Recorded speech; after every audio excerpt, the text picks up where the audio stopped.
À la conférence de Munich, Volodymyr Zelensky a réaffirmé avec détermination que l'Ukraine ne serait jamais reléguée au second plan dans les discussions de paix. Mais face à un rapprochement apparent entre Trump et Poutine, son influence peut-elle réellement peser dans la balance? Décryptons ensemble ses déclarations les plus percutantes. Eh bien, je disais qu'aujourd'hui, ce n'est pas la conversation qui concerne un accord de paix qui est menée. Malheureusement, la guerre dure très longtemps, 3 ans, tellement de vies détruites. Et c'est Poutine qui a apporté tout cela, lui seul. Et donc il ne faut pas chercher à être intermédiaire entre l'Ukraine et Poutine. Nous avons besoin d'une aide forte d'un pays fort, les États-Unis, d'un président fort. Le président Trump, son soutien à nos côtés. Je ne pense pas qu'il puisse y avoir quelque chose comme un part intermédiaire. Ce n'est pas juste 2 pays qui mènent la guerre, c'est la Russie qui a amené la guerre sur le territoire de l'Ukraine et nous défendons notre territoire. Et l'accord de paix qui pourrait être signé à Munich, comment? Mais non, il n'y a pas de président ici et nous nous rappelons ce qui avait été signé à Munich. Et moi je ne réitère pas cela, je ne reproduis pas ce genre de choses. Alors il est très important de comprendre qu'un accord de paix, il peut y avoir un plan qui concernerait la fin de la guerre et qui serait débattu avec l'Ukraine, soutenu par l'Ukraine et aussi avec les États-Unis, soutenu par le président et le rôle des pays de l'Europe est aussi très important car nous parlons des garanties de sécurité, car dans tous les documents, quand il s'agit de la fin de la guerre, les garanties de sécurité pour l'Europe tout entière et l'Ukraine fait partie de l'Europe et fera partie à part égale de l'Union européenne. Donc, pour nous, la voix de l'Europe est très importante ici à la table commune et pas quelque part derrière le rideau. Donc par plan de l'apport financier et militaire et autres, il y a eu des contributions importantes. Nous avons parlé aussi des États-Unis. Nous sommes très reconnaissants à la contribution pour tous ceux qui l'ont apporté, de la société ukrainienne. Nous avons mené de nombreuses rencontres avec les collègues américains et je suis ravi d'avoir une très bonne conversation avec le président Trump. Nous avons reçu les propositions pour des investissements dans les minéraux critiques en Ukraine et j'en ai souvent parlé, qu'il fallait protéger les ressources ukrainiennes. Pourquoi? Car si nous parlons pragmatiquement, et non seulement de l'Europe, car la sécurité de l'Europe est très importante, mais nous devons parler de manière pragmatique quand nous parlons de la défense de nos ressources pour ne pas que ces ressources tombent sous la main des forces d'occupation, leurs alliés. Eh bien, il faut défendre ces ressources et si les pays défendent, c'est très important. C'est dur de parler brièvement. Mais c'est nécessaire de rentrer dans le détail. Donc il faut nous concentrer sur ces minéraux. Il y a des countries qui nous ont aidés et qui auront la priorité pour investir dans nos terres rares et investir davantage pour notre emploi, pour nos investissements directs étrangers. Et pour faire du profit avec tel ou tel partenaire. Donc ça, c'était très, très important de le sauver, donc de sauver ces ressources sans les 9 soldes donnés à la Russie, aux Nord-Coréens, qui sait, aux Chinois. Donc il faut que nous sauvegardions ces ressources, ces minéraux. Et voilà mon message. J'ai été heureux de rencontrer le ministre des Finances américain. Il est venu à Kiev, il m'a rencontré. C'était sa première mission à l'étranger, son premier déplacement. Je le remercie. Donc il m'a apporté un certain nombre de documents qui se sont trouvés sur mon bureau. J'ai déclaré que nos avocats travailleraient dessus, que nos juristes travailleraient dessus et que des amendements seraient apportés et qu'ensuite on reprendrait lien avec les Américains. C'est un accord, un mémorandum entre 2 pays. J'aurai une rencontre avec le vice-président ce soir, je pense, le vice-président américain. Je resterai jusqu'à demain matin. Je le rencontrerai ce soir, peut-être demain matin. Bref, peu importe. Vous pouvez, comme dit le président Trump, vous pouvez venir me voir quand vous voulez, je suis à Washington. Moi, je leur dis, vous pouvez venir quand vous voulez, je suis là aussi. Venez me voir. Je suis prêt à les rencontrer. Bon, mais après, je ne suis pas prêt à signer quoi que ce soit, à tout signer. Nous signerons des documents qui nous permettront de sauvegarder nos ressources. J'espère que nous arriverons à conclure sur ce dossier.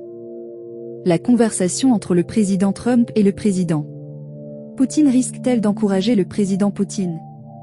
Comment percevez-vous le risque, le danger pour les États-Unis? Quel risque? Pardon, je n'ai pas entendu la fin de la question. Vladimir Poutine et Donald Trump se sont parlé au téléphone, vous avez été informé. Y a-t-il un risque? Un risque pour vous-même, bien sûr, mais également pour les États-Unis.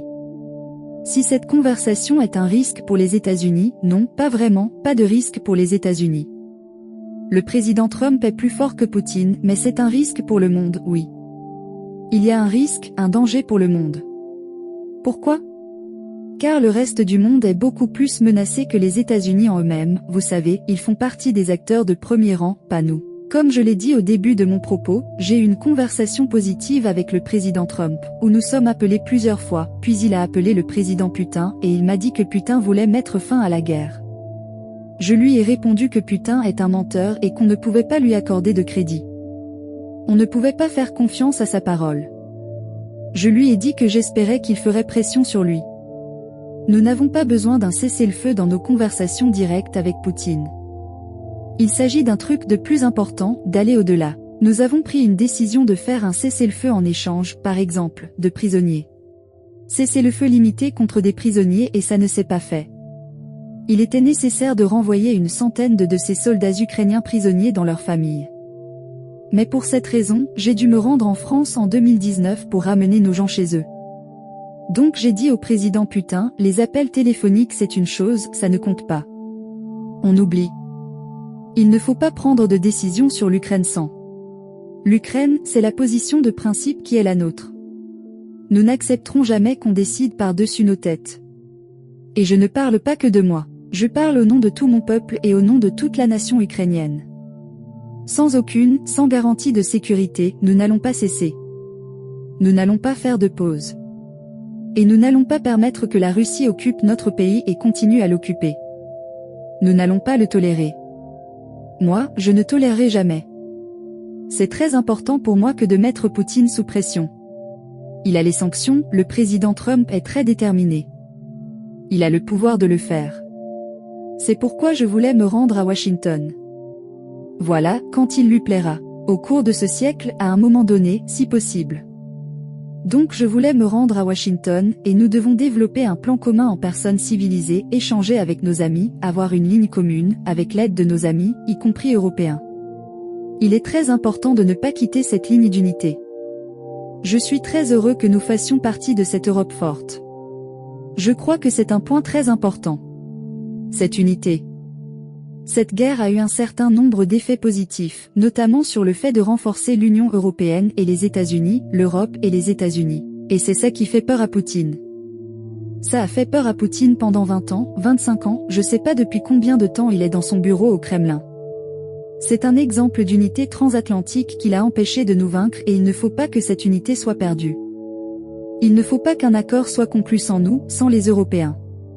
Ça n'est pas une bonne idée et je ne crois pas que cette idée soit dans la tête du président Trump. Je compte sur lui. Je compte beaucoup sur lui. Voilà. Les déclarations de Volodymyr Zelensky à la conférence de Munich sur la sécurité ont marqué les esprits. En affirmant que « rien ne doit être décidé sur l'Ukraine sans l'Ukraine » et en appelant à « intensifier la pression sur Poutine », il réaffirme la souveraineté de son pays face aux négociations internationales. Son discours illustre sa détermination à ne pas laisser Kiev être mise à l'écart des discussions.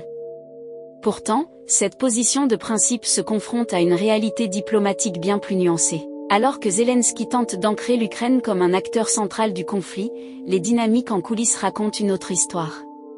Les échanges récents entre Donald Trump et Vladimir Poutine laissent entrevoir des discussions bilatérales où Kiev pourrait être relégué au second plan. L'enjeu est clair. Dans quelle mesure les grandes puissances prendront-elles en compte les revendications ukrainiennes si elles jugent que leurs propres intérêts stratégiques, notamment la stabilité mondiale, priment sur tout le reste? Un point troublant réside dans les propos de Zelensky affirmant que Trump est plus fort que Poutine. À première vue, cela pourrait être interprété comme une tentative de séduire l'ancien président américain, mais en creusant, on peut y voir une frustration vis-à-vis de la politique actuelle des États-Unis sous Joe Biden. Zelensky perçoit peut-être en Trump un dirigeant capable d'agir plus fermement face à Moscou, tout en accélérant une sortie de crise. Cependant, ce calcul pourrait se retourner contre lui. Si Trump revient au pouvoir, son rapprochement potentiel avec Poutine pourrait paradoxalement marginaliser l'Ukraine dans les négociations. L'ex-président a déjà exprimé son souhait de mettre rapidement fin à la guerre, quitte à négocier un accord qui ne conviendrait pas à Kiev. Il considère que les sanctions occidentales affaiblissent davantage l'Europe que la Russie et pourrait chercher une issue pragmatique, mais à quel prix pour l'Ukraine? Le problème majeur pour Zelensky est que son pays dépend massivement du soutien militaire et financier de l'Occident, réduisant considérablement sa marge de manœuvre. De son côté, Poutine, bien que confronté à des défis, conserve des atouts non négligeables. Il bénéficie du soutien, au moins tacite, de la Chine et de l'Inde, deux puissances clés dans le nouvel équilibre mondial. Si Trump et Poutine trouvent un compromis, que ce soit sur un partage territorial ou d'autres concessions, Kiev risque d'être mise à l'écart. Un autre point soulevé par Zelensky est la nécessité de « protéger nos ressources ». Cela montre bien que le conflit dépasse la simple question territoriale, il s'agit aussi d'un combat pour le contrôle des richesses stratégiques. La Russie et les puissances occidentales ont un intérêt direct dans ces ressources, ce qui pourrait compliquer encore davantage la position de l'Ukraine.